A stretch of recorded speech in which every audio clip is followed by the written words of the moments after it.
Hola, buenas tardes a todos y a todas. Muchísimas gracias por acompañarnos a la celebración de este debate joven que ha organizado el Ayuntamiento de Ávila con motivo de la celebración del Día de Europa, el próximo día 9 de mayo. El título de este debate, el nombre es Los jóvenes abulenses y el futuro de Europa. El 27 de abril del 2021 se puso en marcha la plataforma multilingüe de la Conferencia sobre el futuro de Europa, una iniciativa que busca abrir un espacio de debate con los ciudadanos para abordar los desafíos y las prioridades de Europa. En esta conferencia están invitados a participar los ciudadanos de todos los rincones de la Unión, pero se dirige especialmente a los jóvenes, por ser quienes desempeñan un papel central a la hora de configurar el futuro del proyecto europeo. Los ciudadanos de toda Europa tienen la posibilidad de aportar su opinión sobre cualquier tema que consideren importante para el futuro de la Unión Europea. Esto permite a los ciudadanos, por primera vez a nivel de la Unión, exponer sus ideas, comentar las de otros, crear y participar en eventos. Hasta febrero de 2022 se han registrado 43.734 contribuciones a la plataforma puesta en marcha, distribuidas en 16.274 ideas, 21.264 comentarios y 6.196 eventos que abarcan las temáticas planteadas sobre cambio climático y medio ambiente, salud, economía, justicia social y empleo, la Unión Europea en el mundo, valores y derechos, Estado de Derecho y seguridad, transformación digital, democracia europea, migración, educación, cultura, juventud y deporte. En la actualidad, están interaccionando más de 50.000 participantes, entre ellos el Ayuntamiento de Ávila en el marco de la EDUSI, compartiendo experiencias a través de más de 6.500 eventos y 18.200 ideas. La aportación de la ciudad de Ávila a esta conferencia sobre el futuro de Europa, repitiendo el mismo formato que hace un año, lleva por título Los jóvenes abulenses y el futuro de Europa. Un debate con vosotros, 4 jóvenes de la ciudad de Ávila, a los que agradecemos vuestra participación en esta segunda edición. Hemos querido repetir con los jóvenes que nos acompañasteis el año pasado, porque entendemos que el futuro evoluciona y muy probablemente hoy vuestras reflexiones en Europa sean más enriquecedoras aún si cabe. El futuro es vuestro. El futuro es de los jóvenes, de vosotros y de vosotras. Y también es presente y por ello que mejor que celebrar este encuentro coincidiendo con el Año Europeo de la Juventud. Agradecemos también la presencia de todos ustedes, ya que, al contrario que el año pasado, en esta ocasión sí podemos contar con público. Igualmente, agradecemos a quienes nos estén siguiendo de forma telemática, ya que el debate está siendo emitido en directo en el portal del Ayuntamiento de Ávila, avila.es, y para toda Europa a través de la conferencia. Una vez concluido el coloquio, la presidencia del evento informará de las conclusiones del debate, que serán remitidas al Consejo Ejecutivo de la conferencia, tal y como se establece en la Carta para los ciudadanos y organizadores de la conferencia. Agradecemos de nuevo a Ana, a Javier, a Candela y a Manuel su participación y deseo que todas y todos disfrutemos de vuestras opiniones, tanto como lo hicimos el año pasado. Sin más dilación, cedo la palabra al organizador y moderador del evento, Luis Felipe Martín, técnico municipal de Fondos Europeos. Muchas gracias.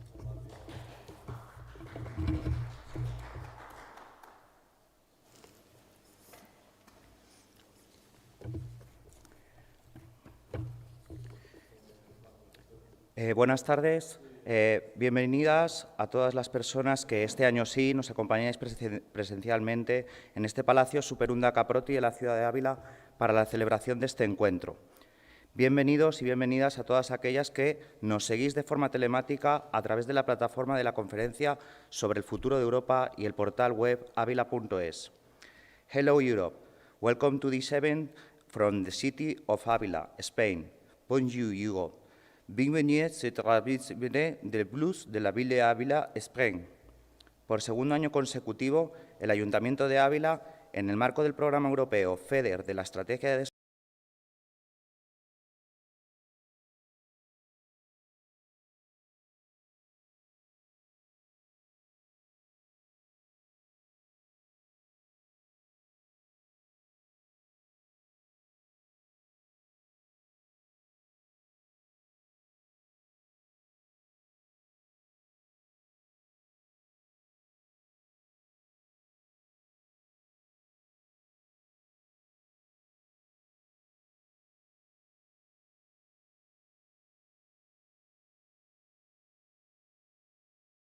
Continuó.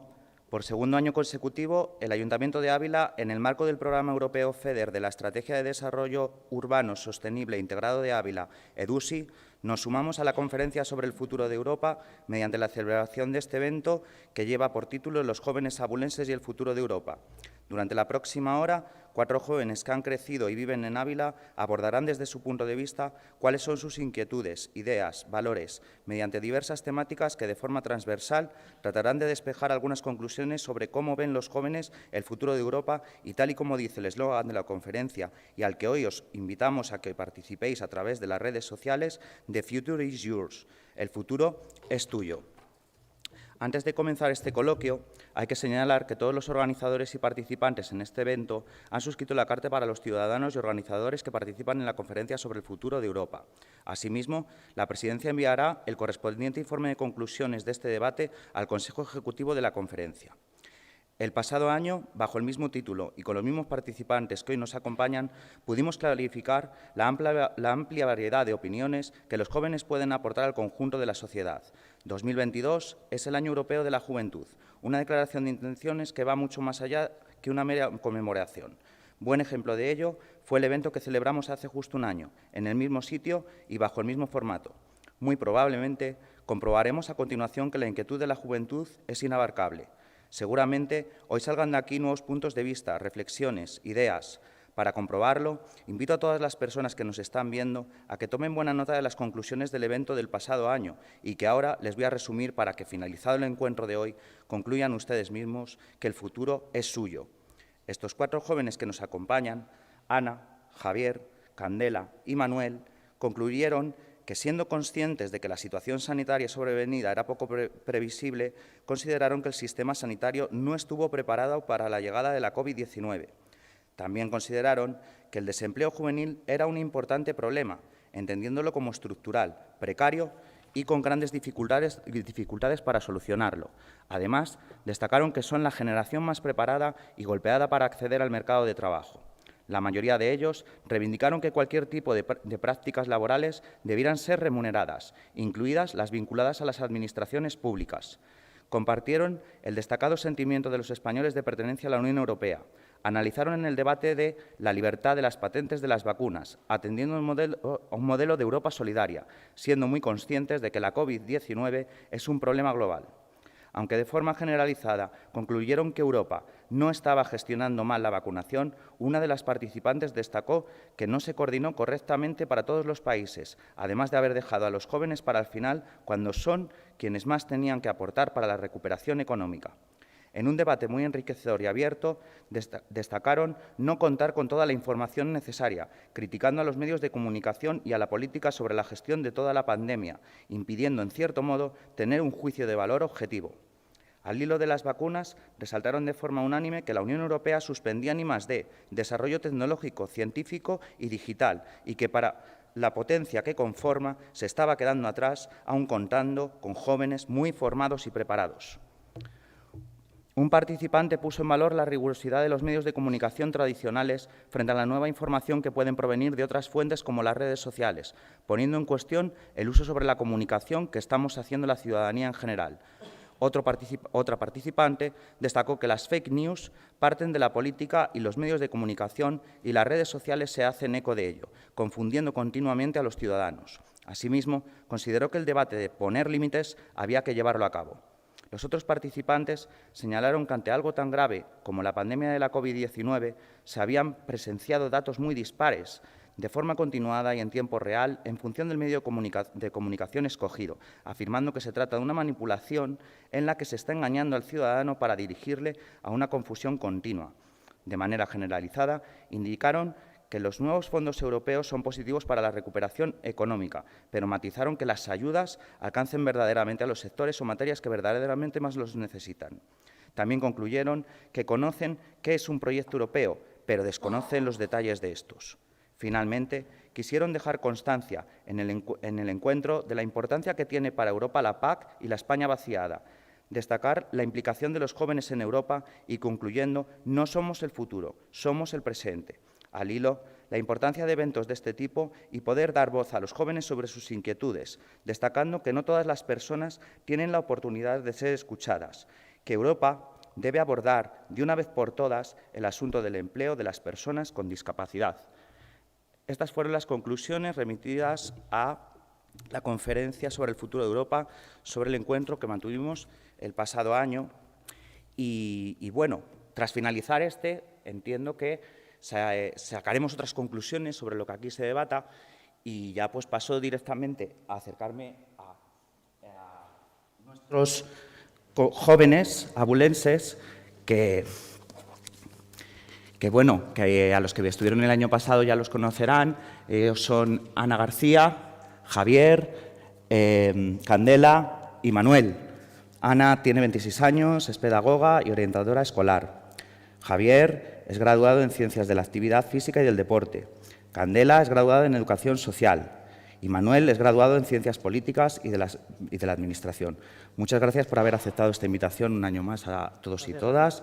Y de verdad que es un orgullo poder contar con vosotros y poder dar voz a la juventud una vez más. Bueno, ya me dispongo a comenzar el debate, ahora sí o sí.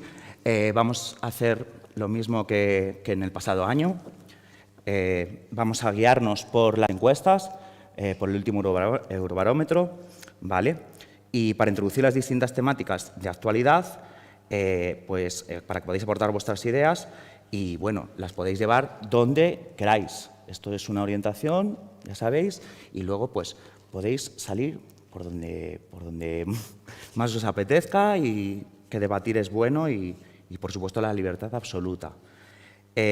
Bueno, os comento que en el informe estándar 96, la última encuesta publicada realizada en este invierno, en 2021 y 2022, se hizo a nivel europeo y, por supuesto, a nivel nacional también. Vamos a comenzar con la mayor de las preocupaciones de los españoles, en este caso, que sería la gestión de la pandemia de la COVID-19, la sanidad y la seguridad social. Es la mayor preocupación de los españoles con un 42%, pero no es así en la media de la Unión Europea, que es un 32%. ¿Qué está pasando? El año pasado hablamos mucho del tema de las vacunas. Creo que la perspectiva este año es completamente distinta. La mayor parte de la población está vacunada. Estamos celebrando este encuentro con público, sin el protocolo que tuvimos que dar el año pasado. ¿Qué nos está preocupando en este momento? ¿Por qué los españoles estamos más preocupados que los europeos en torno a estas materias?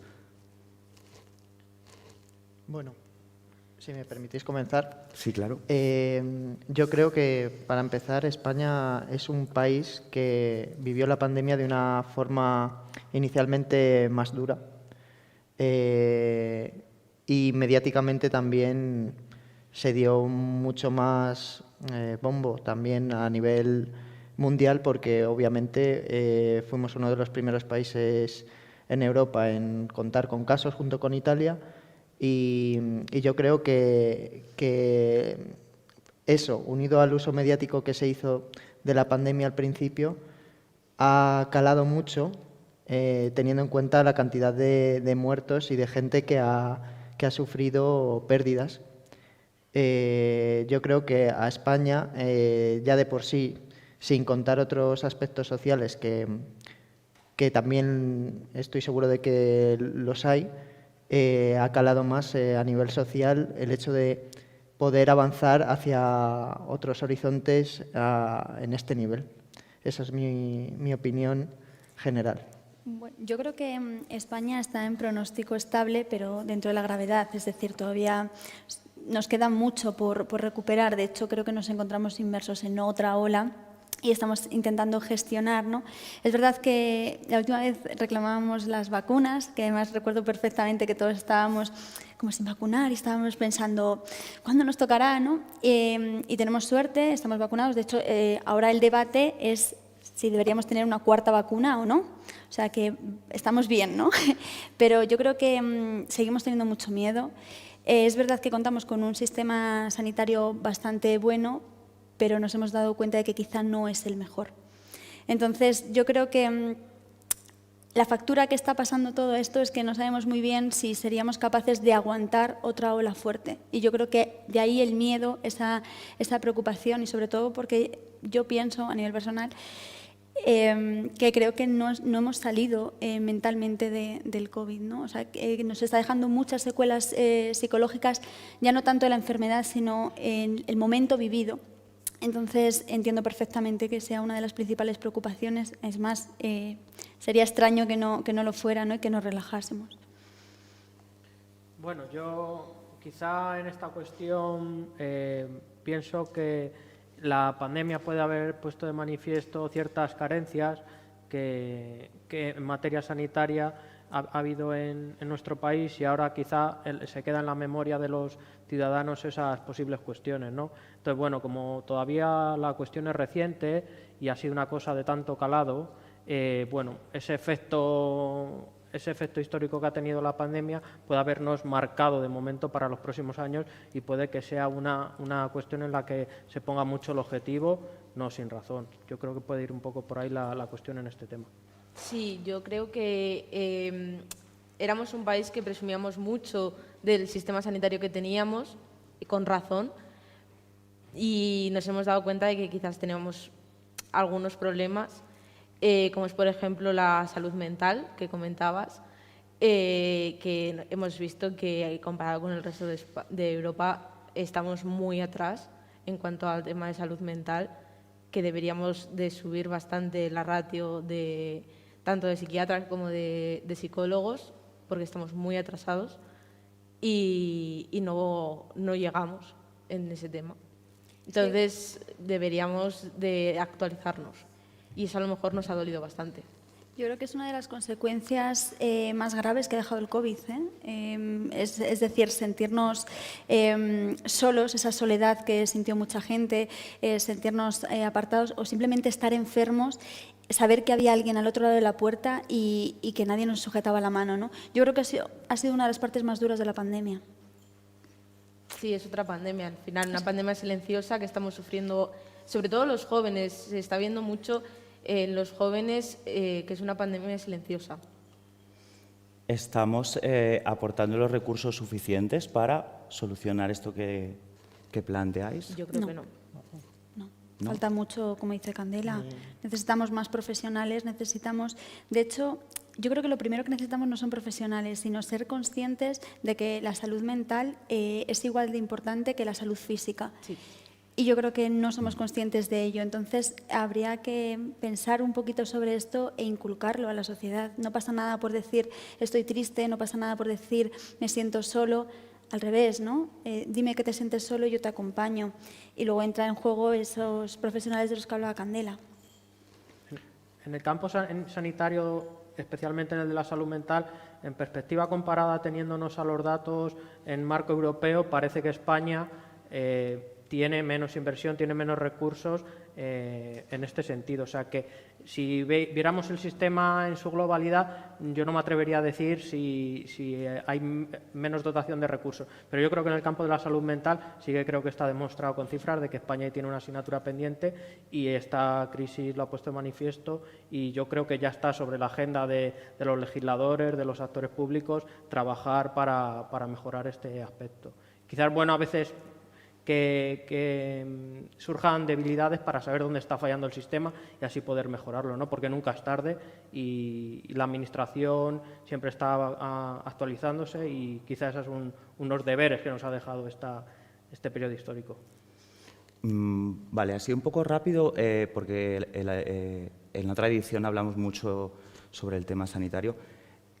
¿Creéis que a corto plazo se van a dotar, ya sabe Ana lo que voy a preguntar, se va a verdaderamente hacer inversiones efectivas, reales en el tema sanitario? Ojalá. Sí, es verdad, es un ojalá, pero estamos viendo que no. Estamos, de hecho, con otro de los puntos que hablábamos antes, hablábamos del empleo, ¿no? ¿Cuántos jóvenes han encontrado su primer trabajo de forma urgente gracias, sin que se malinterpreten mis palabras, a la pandemia, y en cuanto han podido les han dicho hasta luego? No, ni gracias, hasta luego. Entonces yo creo que no, en ese aspecto yo creo que no hemos aprendido absolutamente nada, porque con aplausos yo creo que no es suficiente. Sí. Yo creo que ha habido una carga de trabajo a nivel pandemia en general, sobre todo en el sector sanitario, también docencia, pero en general ha habido una mayor carga de trabajo y no creo que se haya valorado suficientemente, como dice, que los aplausos no dan de comer ni te ayudan a resolver tus problemas psicológicos tampoco. Pues, ¿qué os parece si pasamos al segundo tema que más preocupa a los ciudadanos, que va un poco por ahí? El segundo tema que más preocupa es el desempleo como mayor preocupación por parte de los españoles. Un 27% que se sitúa incluso por encima de la situación económica, que luego abordaremos un poco más en detalle, que está muy de actualidad. Yo os voy a dar un poco unas cifras, porque en abril hablamos de 3 millones de desempleados. También se habla, no se habla, son los datos, 1 de cada 2 contratos son indefinidos. Veamos, esto hacía décadas que no ocurría. Veremos si es un pequeño impulso o va a ser algo que se consolide en el tiempo. Si es cierto, las afiliaciones a la Seguridad Social superan los 20 millones de afiliados. A priori podemos entender que pudieran ser datos positivos, pero claro, le tenemos que dar un poco la vuelta para que lo entendamos todo en un buen contexto. Entonces nos vamos a qué pasa con Europa, ¿no? ¿Qué dice el Eurostat, ¿no? Bueno, pues el Eurostat nos dice que la tasa de paro en España es del 13,5, pero la media europea es del 6,8, en la media de la eurozona, ¿vale? Y que también es la que contempla más jóvenes sin trabajo, que asciende casi al 30% del paro juvenil. Yo creo que además de hablar del trabajo, habría que hablar de la calidad del trabajo. O sea, no hablar, sí, hay más trabajos, pero ¿qué tipo de trabajo? No es lo mismo que te contraten a jornada completa, que te contraten indefinido, que te contraten... Eso entra mucho y sí, todo hablamos de si ha subido, si ha bajado, pero no hablamos de la calidad del trabajo, que es lo verdaderamente importante. Yo hablando de empleo, es cierto que el dato siempre te llama mucho la atención y detrás de cada trabajador o de cada desempleado siempre hay una persona.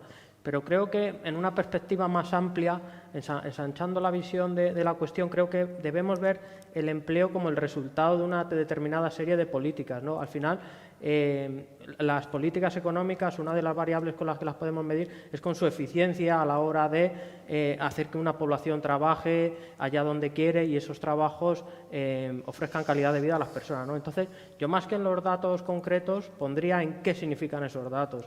Que en esa brújula económica nos están apuntando a qué cosas se están haciendo mal y iría un paso atrás, ¿no? A qué políticas pueden favorecer o están entorpeciendo la creación de empleo, ¿no? Yo es un poco lo que siempre me gusta hablar cuando hablo de empleo. ¿Qué hay detrás de la creación del empleo? ¿Por qué sí? ¿Por qué no? Pero bueno, luego ya yendo más a la cuestión del desempleo, pues bueno, siempre es una tragedia, ¿no? Tanto personal como material, porque al final el trabajo es el principal sustento de toda persona y luego también tiene una parte personal de vocación, de frustración de una persona que no puede desarrollarse para aquello para lo que se ha formado y para aquello con lo que es feliz, ¿no? Entonces, pues es otra, sin ninguna duda, me parece totalmente lógico que esté en ese podium de preocupaciones porque es algo vital. Decimos que está por encima de la situación económica. Que la situación económica, aunque bueno, la encuesta está hecha antes de la guerra de Ucrania, pero es un dato que llama la atención. Tenemos ese mantra en España de que el paro nos persigue y nos persigue y nos persigue. Bueno. No lo pregunto. Sí, a ver, pero nos persigue de forma real, quiero decir. No es algo que fuera en un momento y fuera como la crisis y de repente el paro subía. O sea, los números no mienten y viendo lo que tú nos comentas y que es verdad que la media de paro a nivel y en correlación con Europa es mucho más alta. Entonces, está claro que algo estamos haciendo mal y, como decía Manuel, hay que mirar a las políticas económicas, a ver de dónde viene la base de por qué no está funcionando, o sea, por qué la maquinaria no está bien engrasada, por así decirlo, y a partir de ahí se podrá crear más empleo. Y respecto a lo que decía Candela acerca de la precariedad, que es que, aunque no sé si has utilizado ese término, sí es que yo creo que la calidad del trabajo es también muy importante. Muchas veces yo creo, lo que estoy viendo es que cada vez, parece que hay más trabajo, más oportunidad, pero hasta qué punto las oportunidades son reales, permiten una calidad de vida al ciudadano y no proponen un sistema como de esclavización, por así decirlo, que parece que es un término que ya no existe, pero realmente seguimos viendo gente, sobre todo de nuestra edad, como dices, que jóvenes que somos, por así decirlo, la mayor mano de obra y, como decíamos el año pasado, más preparada, y no tenemos cabida para puestos de trabajo para los que estamos especializados y nos vemos obligados a aceptar trabajos con contratos precarios que solo satisfacen a unos pocos. O sea, al final es lo de siempre, quiero decir. No sé qué opinas tú, Ana. Pues yo, cogiendo vuestras opiniones, es que creo que están muy ligadas. Está muy ligada a la calidad del trabajo, está muy ligada a las políticas. Y si os fijáis, antes hemos hablado de salud mental. ¿A qué dedicamos nuestra mayor parte del día? A nuestro trabajo, ¿no? Dejamos de estudiar y nos dedicamos a trabajar. Y yo creo que estamos muy insatisfechos precisamente por esa precariedad de la que hablábamos, precisamente. Hay veces que sentimos incluso que nos faltan el respeto directamente ya en las propias ofertas de trabajo, muchas veces en las entrevistas, y después cuando empezamos a desempeñar nuestro trabajo decimos, soy feliz aquí, estoy a gusto aquí, es para lo que me he preparado, quiero dedicar mi vida a todo esto. Y al final yo creo que todo es una bola, es una rueda que va sumando, va sumando, va sumando, y al final nos va afectando en muchos aspectos de nuestra vida. Sigue preocupando el trabajo más que la propia economía, porque el trabajo es lo que nos permite mantener esa economía, ¿no? Entonces yo creo que sigo pensando lo mismo que el año pasado, somos las generaciones mejor preparadas, pero creo que no estamos siendo aprovechados en absoluto. Y hay que darle una vuelta a las políticas, como decía el compañero, hay que dar una vuelta a la situación económica y a la situación social, ¿no? Los jóvenes... Yo creo que seguimos estando un poquito estigmatizados. No es que los jóvenes no quieren trabajar, es que los jóvenes no se conforman. Bueno, es que creo que estamos en nuestro derecho, entre comillas, de no conformarnos y luchar por nuestros sueños, luchar por todo lo que queremos y por lo que hemos estudiado. Entonces, ahora la pregunta es, ¿estoy trabajando, me quiero jubilar en el trabajo en el que estoy? Yo creo que esa sería la pregunta, ¿no? Y bueno, pues cada uno que se plantee, ¿no? Y yo creo que eso también es lo que nos repercute. Tenemos miedo de dejar esos trabajos porque sabemos que después, ¿qué hay después? El paro. El no quieren trabajar. ¿Qué será de mí dentro de...? Bueno, pues todas las cosas, yo creo que esas preocupaciones pesan mucho más. Sois todos graduados, lo hemos dicho antes. ¿Qué pasa con el desempleo juvenil? El año pasado ya hablábamos del tema de te piden la experiencia y si no tienes experiencia no haces. ¿Cómo podemos revertir esa situación? Porque es palpable en los datos y, bueno, en vuestra propia experiencia seguramente también. Ya dijisteis algo el año pasado. ¿Cómo revertimos eso? Pues cambiando la mentalidad. Yo creo que lo importante es que la sociedad se dé cuenta de que los jóvenes no somos mano de obra barata. No. O sea... podemos entrar en otros muchos debates, pero ¿por qué? ¿Por qué, por ejemplo, no me pagas unas prácticas en las que estoy ejerciendo como profesor, como contable? ¿Por qué no? No es que estás cogiendo experiencia. Ya, bueno, pero no puedo pasar mi vida cogiendo experiencia, ¿no? Yo creo que eso es lo que echa para atrás y creo que hay que cambiar mucho la mentalidad. Es decir, trabajo que haces, trabajo que hay que remunerar de alguna forma. Entonces, yo creo que los tiros van por ahí, es decir, dar una vuelta. ¿Cómo ves tú, Candela? Sí, yo creo que tiene razón. El trabajo tiene toda la razón en que el trabajo hay que remunerarlo y no vale eso de estas de prácticas, porque viviríamos eternamente de prácticas y no vale ir a un sitio y que te digan, no, es que no tienes experiencia. Ya, pero es que si me pides experiencia para cualquier trabajo, no voy a tener experiencia nunca. Y voy a tener 40 años y voy a seguir sin tener ninguna experiencia. Y yo estoy actualmente en búsqueda de trabajo y es lo que me pasa. O sea, en todos los sitios te piden 2 años de experiencia y dices, vale, gracias. Y ahora los 2 años de experiencia, ¿dónde los cojo? Me voy a hacer prácticas que no me vas a pagar y luego encima no me van a valer como años de experiencia, tampoco. Entonces entras en un ciclo vicioso en el que no puedes salir nunca. ¿Y está en manos de los jóvenes cambiar esto, Manuel? Bueno, yo creo que es una cosa de dos, ¿no? Al final la economía es una cuestión de sectores interconectados y al final uno no solo tiene la palabra, ¿no? Entonces es una cuestión de muchos, pero yo aquí sí que quiero dar un poco un contrapunto más optimista, porque yo creo que la mentalidad empresarial está cambiando, creo que eso ya se está quedando, por lo menos desde mi experiencia, no lo quiero generalizar, pero yo creo que las empresas están apostando por testar las competencias que tiene la gente, ya no tanto por unos años en un currículum, sino por las propias habilidades que ese trabajador le puede ofrecer, por lo que puede aportar al proyecto. Grandes multinacionales están abriendo programas junior a los que directamente puedan acceder desde los recién graduados. O sea que yo creo, como todo, requiere paciencia y requiere tiempo. Pero yo creo que el camino en el futuro, en ese sentido, yo creo que va a ser para mejor para los jóvenes. Creo que ya la experiencia se mira de otra manera y todo eso que tiene la juventud para aportar, creo que cada vez en los sistemas productivos modernos cada vez se valora más y creo que va a ser un punto a favor para todos los jóvenes. Que requiere tiempo, no digo que no, pero creo que se va en esa dirección. De hecho, sí, una pequeña cosa, creo que la edad está de altos cargos, de personas en la administración, creo que se está rejuveneciendo el liderazgo en la sociedad española y creo que ya es otra, no sé si somos, ahora se habla mucho de Zoomer, de Millennial, de Boomer, de Generación Z, pero yo creo que ya hay muchos Millennials y nuevas generaciones en puestos de responsabilidad y están abriendo senda para que muchos otros puedan continuar.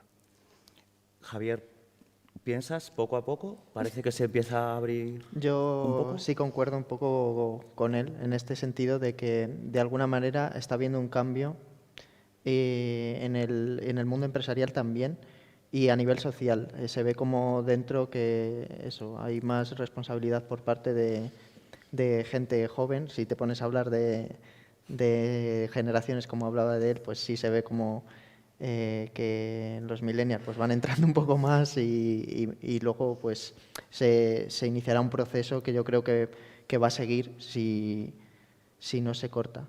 Y sí que es verdad que sigo pensando de alguna manera que a nivel empresarial, aunque sí que haya un cambio, obviamente vivimos en un mundo en el que el empresario obtiene un beneficio del trabajador y el trabajador obtiene un beneficio del empresario. Entonces, yo creo que es bueno ser consecuente en ambas partes.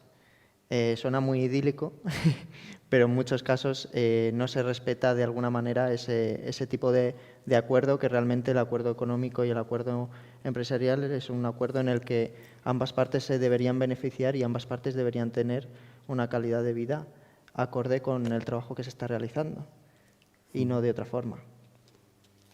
Eso es lo que pido.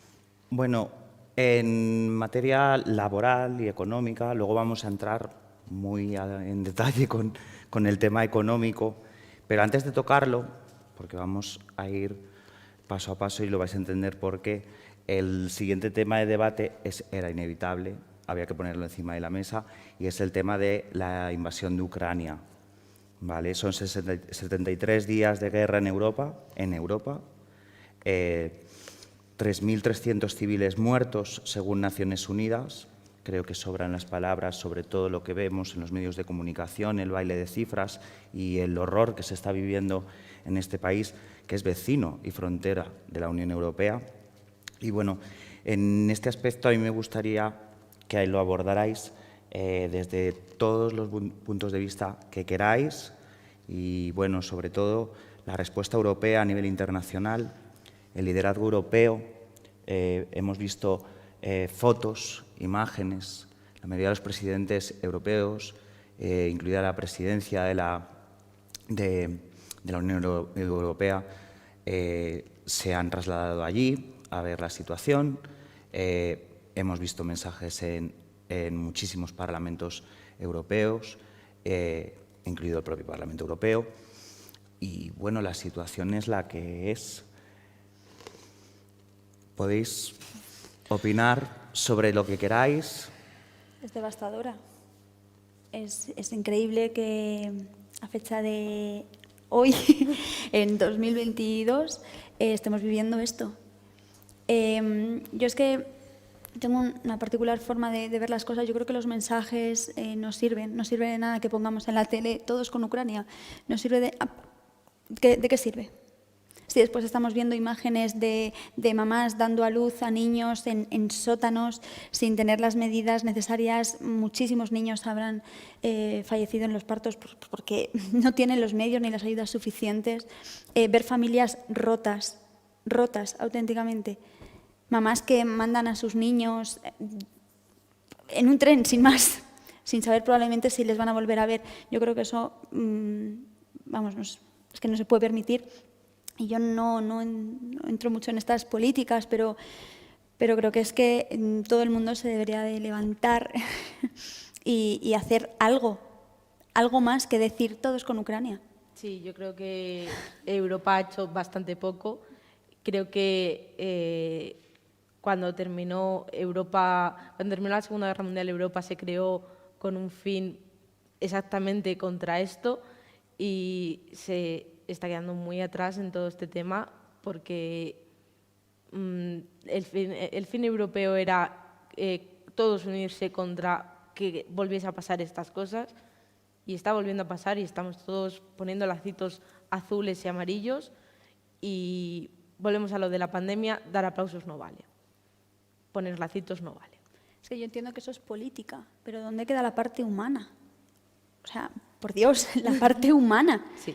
O sea, yo entiendo que todo esto tendrá su revés político, yo entiendo que no se hacen muchas cosas por política, y lo único que hace todo esto es que rechacemos precisamente toda la política. A mí me da esa sensación. O sea, de verdad estamos viendo gente en una frontera pidiendo auxilio y es como, bueno, o incluso, a mí lo que más me preocupa es, estamos viendo en la tele todo esto de Ucrania y tal, y muchas veces, ojos que no ven, corazón que no siente. Y cambio de canal. Pero eso sí, todos con Ucrania. Yo creo que nos deberíamos de dar una vuelta y apoyo totalmente lo que ha hecho Candela. Sí. Manuel. Bueno, poco que añadir en este sentido, unirme y ofrecer toda mi solidaridad al pueblo ucraniano y pedir más. Siempre en este sentido es que poco se puede decir más que más, que nunca es suficiente, ¿no? Que un gesto, que una ayuda, que actividad diplomática, en todo este sentido es que solo se puede pedir que sea más, mejor y que esta barbarie termine cuanto antes. Yo opino como Ana al respecto de que no debería quedarse simplemente en una situación de hipocresía o de cuestión geopolítica a nivel político, en el sentido de cada país parece que tiene algo que decir, cada país, que es verdad que dentro de la Unión Europea ha habido un rechazo unánime a la invasión, como es lógico. Pero no debería quedarse en simplemente detallitos, sino que debería, pues eso, establecerse un plan de ayuda profundamente humanitario, porque realmente es lo que, al final, lo que nos queda. Además, a mí me gustaría añadir que en esa parte humana sí que es verdad que el resto de países de la Unión Europea, yo creo que en cierta manera se han portado muy bien con Ucrania. De hecho, España, Ávila, ¿no? Hemos acogido a mucha gente. Es verdad que somos muy solidarios y nos volcamos muy rápidamente en crear iniciativas, intentar ayudar lo máximo posible. O sea que, buscando esa parte buena, como dice Manuel, que parece que siempre estamos, yo creo que el resto de la Unión Europea sí que se ha portado bien en ese aspecto, pero coincido con Candela en que no lo suficiente. Es que no podemos seguir permitiendo que el número de fallecidos, de muertos en esta guerra, incremente por momentos. Eso no se puede permitir. Una pequeña enseñanza que se puede aprender de esta situación, y es el pequeño recuerdo que la historia nos vuelve a hacer de que la realidad es conflictiva y que no habíamos llegado a ese fin de la historia de Fukuyama, de que habíamos llegado, la democracia era, y lo es, el mejor gobierno, pero que ya todo iba a ser una historia suave, tranquila, y no. Hemos visto que la historia ha vuelto a agitarse y han vuelto las turbulencias, ¿no? Y para eso hay que volver a rearmarnos y hay que volver a defender los valores que nos han hecho grandes y que la Unión Europea abandera, ¿no? Entonces, creo que no nos podemos dormir en ese sentido y que hay que seguir reivindicando, incluso en los tiempos buenos, pues el valor de la libertad, el valor de la seguridad, el valor de la solidaridad y no tranquilizarnos porque la historia siempre nos puede dar un susto y el precio de la libertad es la eterna vigilancia, que ya decían los clásicos, y nada más, seguir trabajando cada uno, poniendo su granito de arena para que esa catastrófica guerra termine ya cuanto antes y los ucranianos puedan volver a la paz que una potencia hace poco les quitó. Vale, quería pasar al tema de la situación, la respuesta que ha dado Europa para intentar parar de algún modo esta guerra, que es la de, si no recuerdo mal, vamos por el séptimo paquete de medidas de sanciones económicas, ¿no? para Rusia, para intentar parar la guerra. Pero antes de adentrarnos, como ahí luego ya nos vamos a ir al tema económico y qué precio pagamos y pagaremos los Estados miembros de la Unión Europea por ese tipo de sanciones, y hablemos del tema del IPC y de todos los problemas que parece que se nos vienen a nivel económico, sí me gustaría que os mojaréis un poco a nivel internacional. ¿Europa podría hacer más que lo que está haciendo para intentar parar la guerra en Ucrania? ¿Sí? Sí, rotundamente sí. ¿Qué no está haciendo o qué podría hacer? A nivel humanitario podría hacer muchísimo más y a nivel político sé poco, sinceramente, pero yo creo que sí. O sea, vuelvo a lo que decía antes, si Europa se crea después de la Segunda Guerra Mundial para paliar estas cosas, se supone que tiene que tener medidas suficientes como para hacer estas cosas. Lo que pasa es que como justo está a 1 kilómetro menos y no me pilla en mi territorio, pues ha coincidido que no es mi problema y nosotros lo único que hacemos es ayudar. Si hubiese pasado 1 kilómetro más a la derecha, pues oye, sí que hubiese sido mi problema y sí que hubiese tenido que intervenir, yo creo. Siempre se puede hacer más. Siempre, siempre, siempre. Y las sanciones económicas a mí me hacen gracia. Sinceramente, es como cuando un ladrón roba y le dice, no, es que vas a ir a la cárcel por no devolver el dinero. ¿O devuelves el dinero? Es como, no sirve de nada esa sanción económica. ¿Qué crees que se podría hacer? No lo sé, yo tampoco soy política. y los intereses que les mueven a ellos supongo que sí que son económicos, Sí. Entonces, no lo sé, pero yo creo que Víctor Frank decía que la asignatura pendiente del ser humano es humanizarse, ¿no? Y es que lo dejamos patente diariamente. Es que nadie ha pensado en esas personas, nadie ha pensado en las familias, solo les afectan los intereses políticos y económicos únicamente, y lo están demostrando dejando morir a un montón de gente. Las medidas, no lo sé, yo no sé si yo estuviese ahí lo haría mejor, no, probablemente no, pero le daría una vuelta más, me preocuparía más por las personas, intentaría juntarnos todos de verdad y de alguna forma proyectar y decir, oye, que esto se acabó, que es que no hay más, que está sufriendo igual que ucranianos, hay muchas familias rusas que lo están pasando muy mal. O sea, que es un conflicto de dos países que a veces nos olvidamos y parece que solo es uno, pero ¿no? Y yo creo que los intereses políticos y económicos realmente es lo que están matando a esos países. Y no se pone nadie de acuerdo en intentar ver pues que hay muchas cosas más allá. Y incluso siendo un poco egoístas, lo que decías antes, es que nos va a afectar a todos.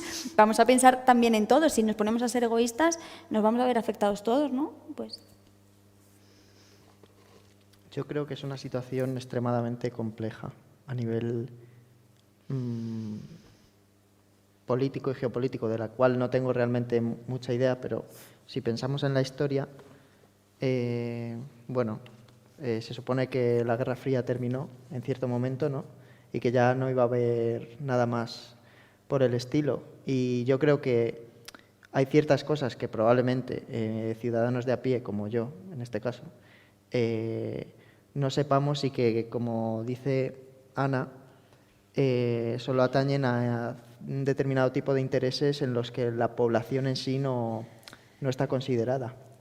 La parte humana no está considerada. Entonces, la respuesta, por ejemplo, de la Unión Europea, en este sentido, obviamente, a nivel global y general, es una respuesta política. Está la parte humanitaria y es política, y dentro de la parte humanitaria tiene relación con los valores que tenemos en Europa, que es la de, en principio, sí, acoger.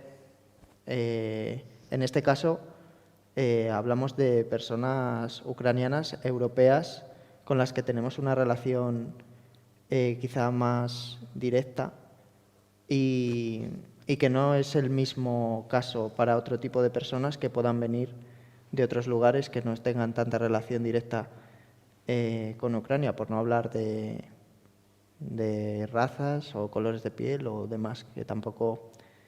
Pero yo creo que al final la respuesta de la Unión Europea a nivel de poder hacer más o no poder hacer más para paliar, por ejemplo, muertes o no acrecentarlas me resulta difícil, porque realmente yo no soy consciente de cómo se puede atajar fuera a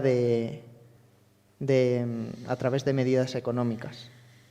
Me resulta difícil porque el siguiente paso solo se me ocurre que pudiera ser a través de uso militar. Y el uso militar yo no lo comparto. En otros momentos sí que es verdad que es como invaden a un sitio y antes Europa y en general el mundo, pero Europa era como, bueno, si te invaden, pues tienes que atacar, tienes que contrarrestar. Es verdad que si hubiera invadido 1 kilómetro más para allá, hubiera pasado así. Y parece ser que es como eso, es el juego de la política, la geopolítica. Realmente es algo a lo que la clase social en general, en la población, no te hablo de clase baja ni tal, la población en general no tenemos acceso a elegir. O sea, por mucho que nos juntemos, tengo la sensación de que decías, por ejemplo, juntarnos y ir todos a una y decir, ya está. O sea, tengo la sensación de que ahora mismo el poder se concentra en unas pocas personas que pueden decidir para qué lado y para qué no. Y hay poco que podamos hacer. O sea, un poco de impotencia. O sea, al final...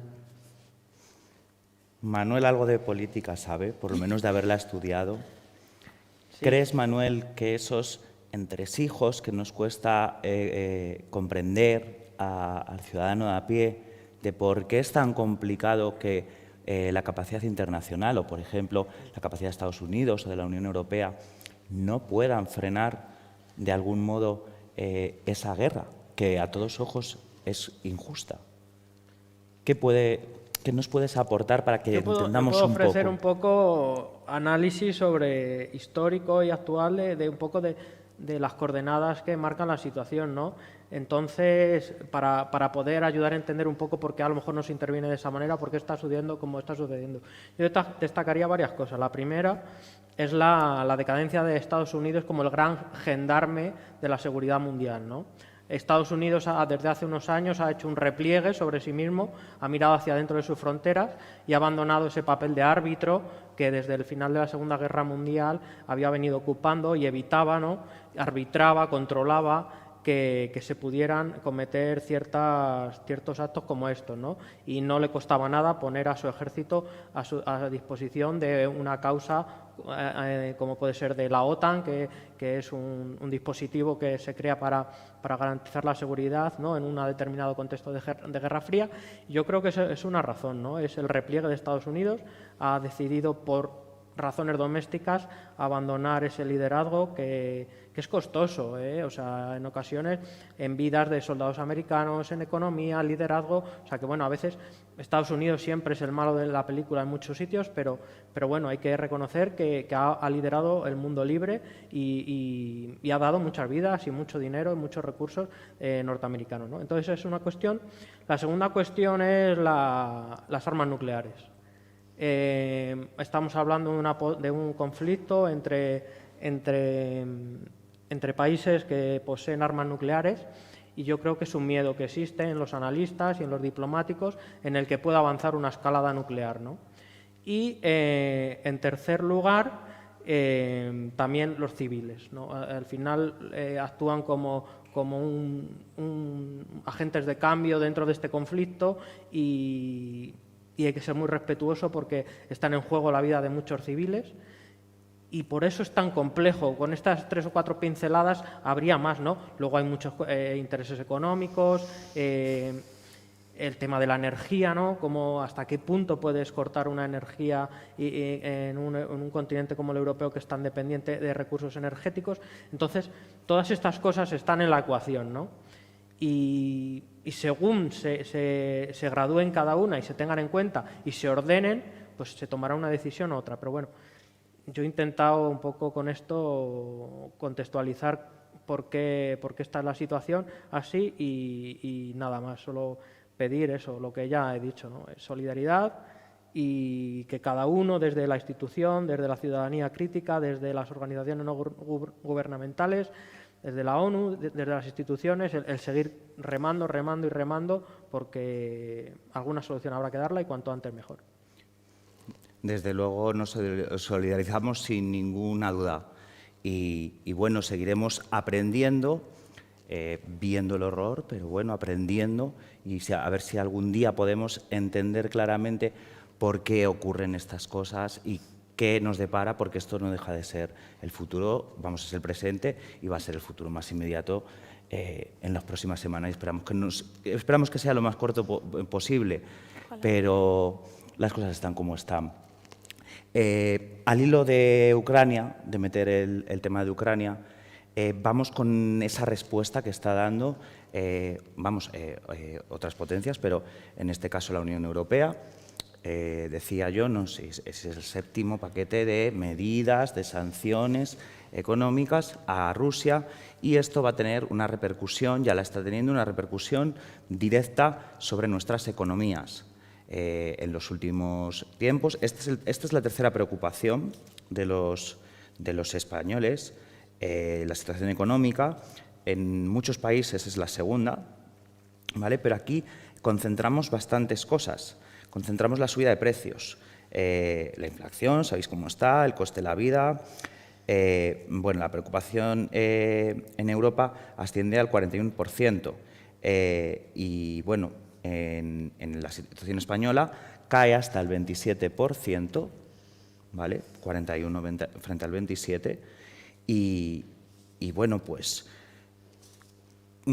todo este tipo de medidas que se han puesto, que si se habla del petróleo sabemos que ha subido, la gasolina no se ha subido, la luz está muy alta, la cesta de la compra está en unos niveles bárbaros, no sé hacia dónde vamos y todo lo que nos dicen que va a venir a causa de esa respuesta por parte de la Unión Europea para intentar parar la guerra?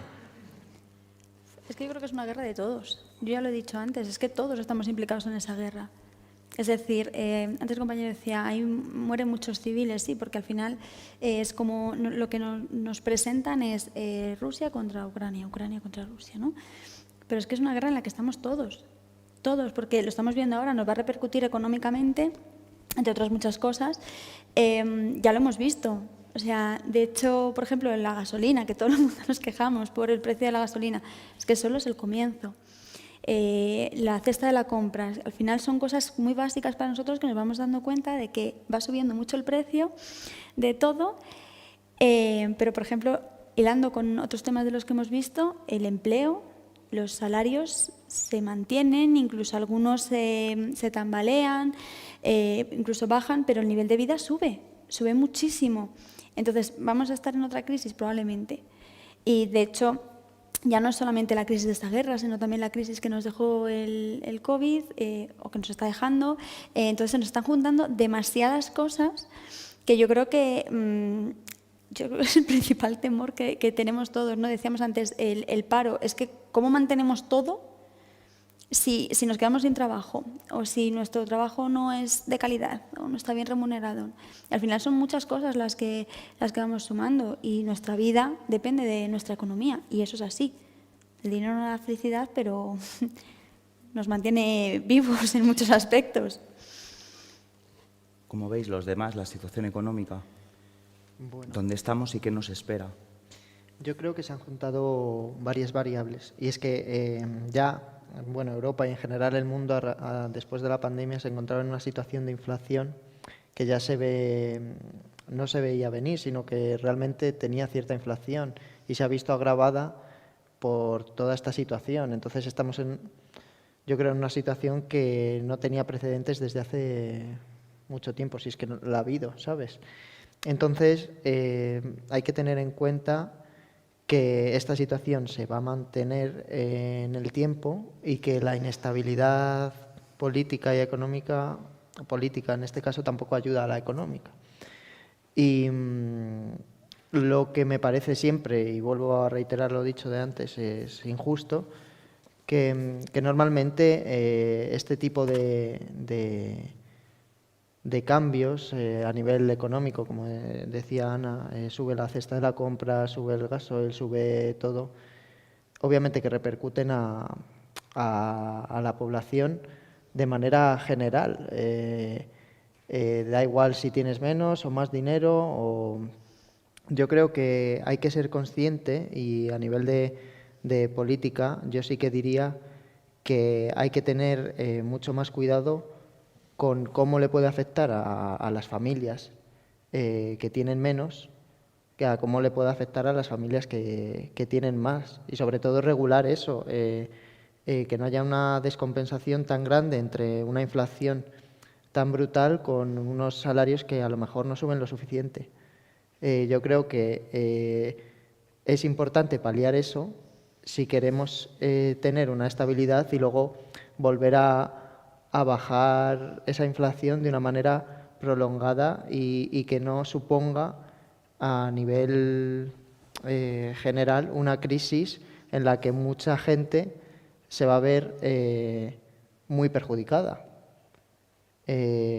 Yo creo que hay que tener siempre la mente en todas esas personas, las empresas, en a dónde poner esos fondos para mantener pues eso, la sociedad que vaya fluyendo bien a nivel económico.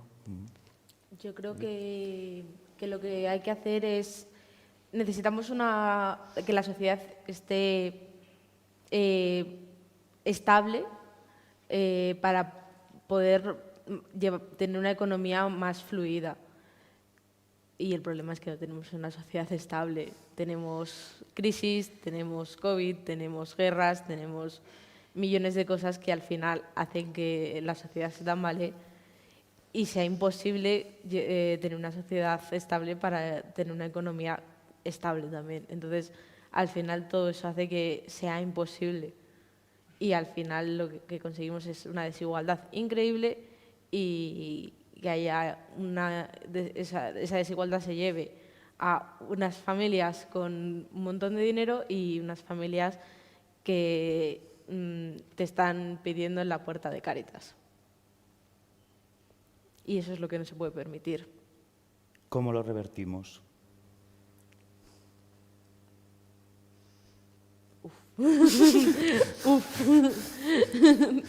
Buenas políticas sociales. Ahí sí que entra en juego la política. Sí. Necesitamos mucha política social y políticos que sepan hacer políticas sociales. Eso es muy importante. Porque no... Y políticos que quieran aprender a hacer políticas sociales. O sea, no hace falta saber hacer políticas sociales, pero hay que querer hacer políticas sociales. Es muy importante. Que palpen la realidad, porque yo creo que muchas veces es lo que se olvida, que Sí. no parece que vivimos realidades completamente paralelas unos de otros y la realidad es una. ¿Hemos Se dado meten en su pasos despacho. atrás Sí. en políticas sociales? Es que yo creo que no hemos dado pasos hacia adelante. Claro, yo no estaría así. A veces dudo.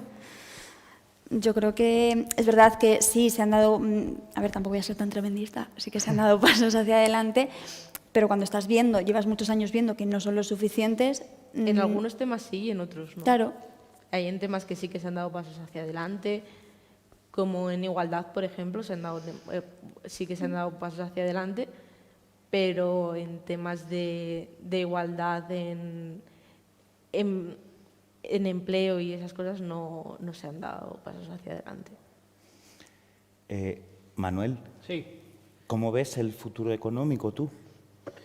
A corto plazo. A La corto- situación está un poco La situación inestable. está estable, pero estamos con peligros. La inflación a mí es un fenómeno que me preocupa mucho.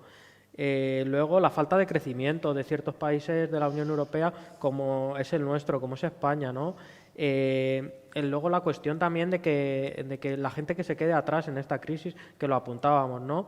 El compromiso de la nación y del país debe ser que la mínima gente posible se quede atrás en estos movimientos de placas tectónicas económicas en las que mucha gente se puede quedar atrás, ¿no? Entonces, yo creo que se requiere de un esfuerzo para que por lo menos nadie pierda su situación, por lo menos que no esté peor de lo que estaba y que aguante este tirón, ¿no?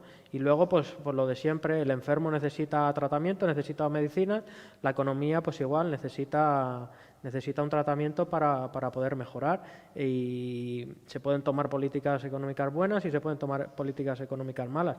Yo espero que se tomen buenas.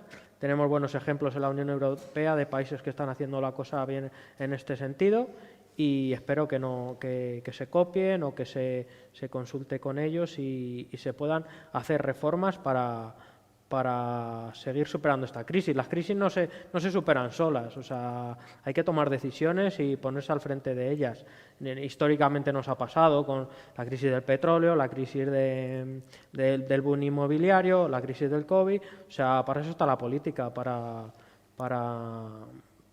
curar a la sociedad en momentos de crisis y para aportar certidumbre cuando hay incertidumbre. Así que es la hora de políticos con valentía, con liderazgo y que estén a la altura de los retos. Sin esos grandes hombres de Estado nunca podríamos estar en el nivel de bienestar que estamos ahora, ¿no? Siempre hubo alguien que en nuestros países en momentos críticos asumieron el mando, apoyados por la ciudadanía y tomaron decisiones que nos hicieron mejorar y al final eso es el liderazgo político.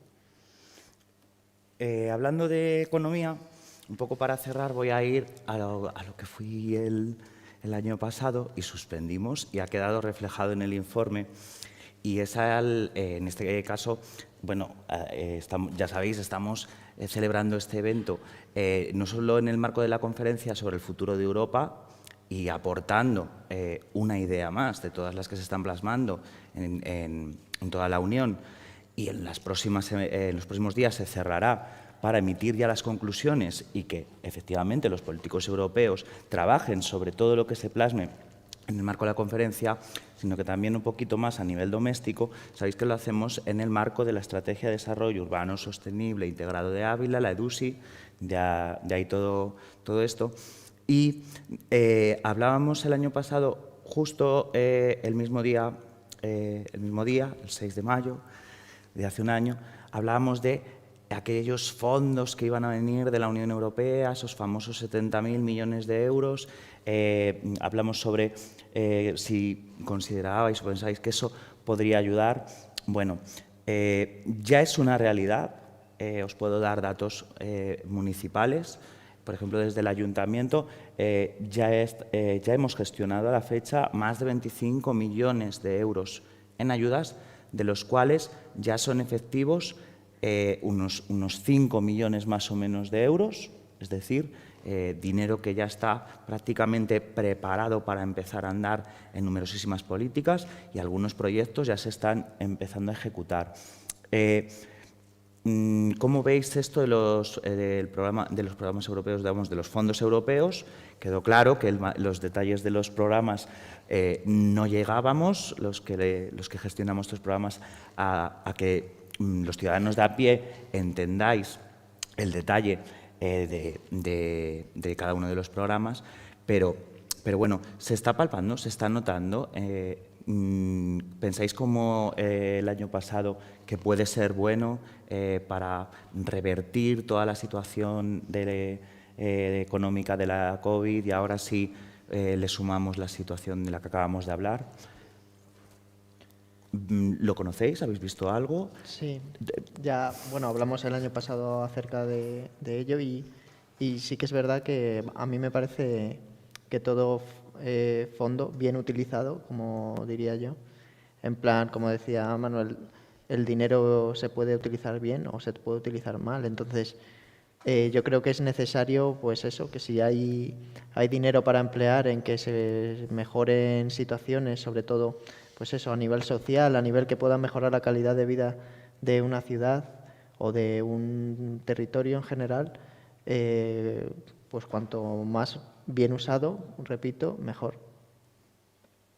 Sí. Sí, en esa línea. Todo lo que sea que nos ayude a crecer, que nos ayude a desarrollarnos, a prosperar, bienvenido sea, siempre y cuando haya un análisis detrás de cuáles son las necesidades reales que existen, y a partir de ahí, ¿no? Todas las necesidades de todas las ciudades o de todos los países son las mismas, y yo creo que para ayudarles a crecer hay que conocer qué es lo que se necesita, y a partir de ahí, haciendo un buen uso, que se pongan las medidas necesarias para seguir creciendo.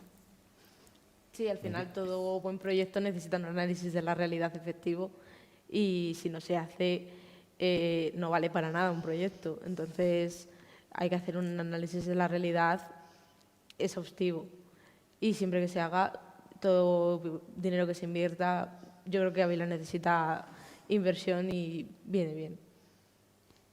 Sí, a mí esto me recuerda, y en buen sentido, y ojalá así lo sea, al famoso Plan Marshall, ¿no? Entonces, si va a ir encaminado a un nuevo Plan Marshall 2.0 o de segunda generación para una situación crítica como ha sido esta pandemia, pues bienvenido sea, siempre que cumpla los requisitos que también han explicado los compañeros de debate, y porque necesidades siempre hay, ¿no?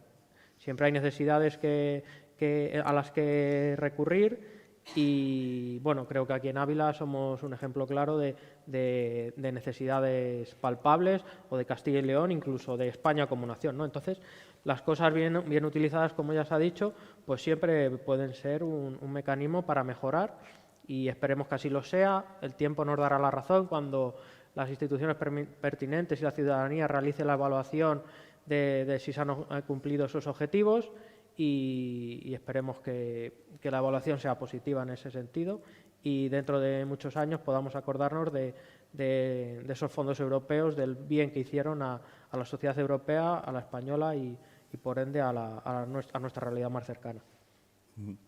No sé muy bien cómo vamos de tiempo. ¿Bien, mal? Es que no sé la hora. 8:15, perdón. Vale. Bueno, si queréis, para ir concluyendo, el pasado año sí que disteis unas pinceladas de lo que verdaderamente queréis decir, dejar constancia de ello en un debate abierto como este. Hablabais de que se hicieran más, que se daba voz a los jóvenes, que hay que darla. Estamos en el Año Europeo de la Juventud, también se habló del tema de la discapacidad. ¿Todo lo que queréis decir? Pues yo vuelvo a mi alegato. Yo lo siento mucho, pero creo que estamos hablando de jóvenes, ¿no? Y todos los jóvenes tenemos 1000 capacidades, pero también hay que hablar de las personas con discapacidad. Hablamos del empleo, hablamos de la economía. No hablamos directamente de las necesidades que puedan tener ellos para encontrar su primer empleo, para poder evolucionar, para poder crecer. Y ya no vamos a un crecimiento, sino a un crecimiento personal, ¿no? Es decir, ¿la sociedad está preparada para atender a toda la diversidad? Entonces, Europa tiene las armas. Europeos somos todos. Con lo cual, dentro de esas políticas que se fomentaban, pues hay que pensar en todas las personas, hay que pensar en habilitar todos los centros que puedan acceder a la cultura, puedan acceder a las universidades, puedan acceder a lo que ellos quieran, porque también son ciudadanos europeos. Entonces, esa es una asignatura muy pendiente, muy pendiente. Quedan por hacer muchísimas cosas y mi tirón de orejas y mi conclusión vuelve a ser la misma. Es decir, Europa es de todos, pues vamos a crear políticas también para atender la diversidad y atender las necesidades de las personas con discapacidad. Bueno, yo quería, visto por cómo ha ido el debate, y hacer un llamamiento un poco, no solo a los jóvenes europeos, sino a toda la sociedad europea, un llamamiento a la solidaridad, en el sentido de que no caigamos en esa hipocresía, como decíamos, de política o geopolítica, que de verdad la ciudadanía sea solidaria y que lleve a cabo los valores que la Unión Europea y que los europeos tenemos en nuestras raíces educacionales desde siempre. Entonces, hago un llamamiento a eso, y con esa solidaridad entra todo lo que hemos estado hablando antes, de no olvidarnos en esta situación de inflación de los más desfavorecidos, esas personas que se pudieran quedar atrás. Entra a nivel de inclusión, de diversidad, como decía mi compañera Ana, de ver todas las posibilidades que se puedan dar para poder incluir y llegar a unos niveles de igualdad reales de las personas, en este caso con discapacidad, y un poco eso, que realmente esa solidaridad y esa visión global entre en todos los ciudadanos europeos de una manera más transversal, quizá. No sé. Bueno, yo suscribo todo lo que han dicho mis compañeros y retomando lo que hemos dicho al principio, yo quiero hacer mi alegato acerca de la salud mental. Me parece un tema muy importante, a mí me toca de lleno y quiero hacer un llamamiento a toda Europa y en especial en España a que por favor se invierta en ello. Es muy importante, es una pandemia silenciosa y hay que invertir en ello. Creo que poco más. Bueno, yo recojo también un poco todas las reivindicaciones que han hecho los compañeros, todas ellas importantísimas y fundamentales, y esperemos que se avance en ese sentido. Y hago memoria un poco recordando aquí de aquella tarde que tan buena pasamos el año pasado, y me viene a la memoria la reivindicación que hice en torno a la España vaciada, al campo, ¿no? a las raíces de nuestro país, agricultores y ganaderos, ese sector tan importante sin el que no seríamos nada, ¿no? Vuelvo a poner el acento en este sentido y a mayores también amplío a valorar la figura del empresario, del pequeño comerciante, del autónomo, porque creo que a veces, desde la ciudadanía en general, a veces es un poco injusto, ¿no?